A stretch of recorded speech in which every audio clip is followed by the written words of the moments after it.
Nós vamos ver agora aqui alguns conceitos, né, para nós entendermos o que é que precisa ser feito para essa alteração no banco de dados, lá no banco de dados do cliente, um banco de dados que já está em produção, funcionando. Como é que você vai fazer para realizar essa alteração da melhor forma possível?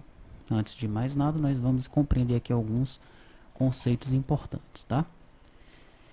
Veja que a linguagem SQL, ela pode ser dividida nas seguintes partes: DDL, que é a linguagem de definição de dados. A SQL DDL fornece comandos para definição e modificação de esquemas de relação, remoção de relações e criação de índices. Os principais comandos que fazem parte da DDL são create, alter, drop. Essa DDL aí é a que nós vamos utilizar, né, os comandos DDL, nós vamos utilizar para realizar essa atualização no banco de dados, tá? Nós temos a DML, é a linguagem de manipulação de dados, né?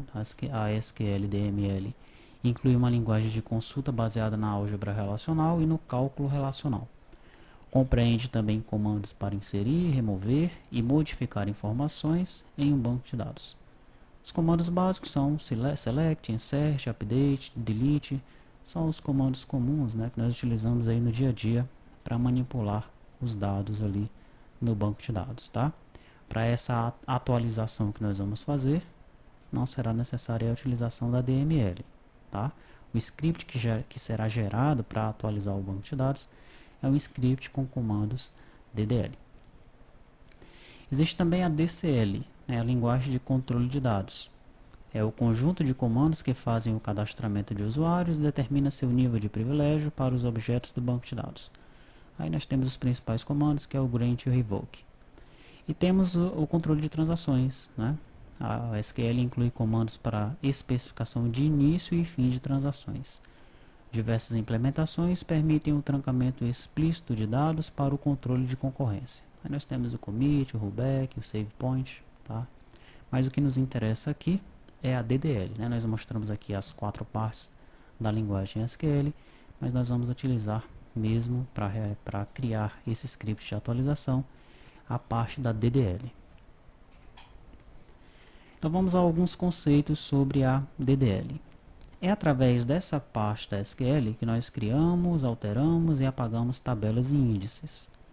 Uma tabela é definida usando o comando createTable.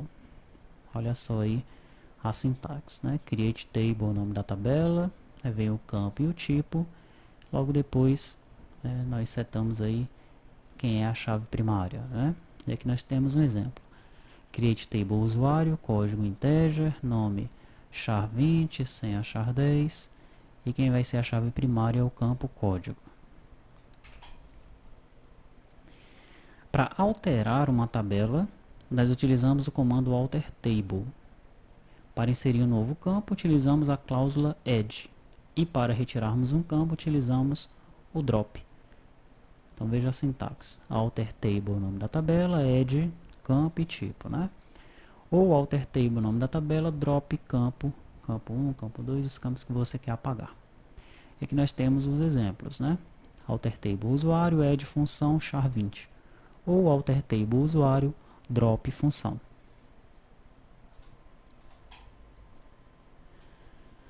Para apagar uma tabela, nós usamos o comando drop.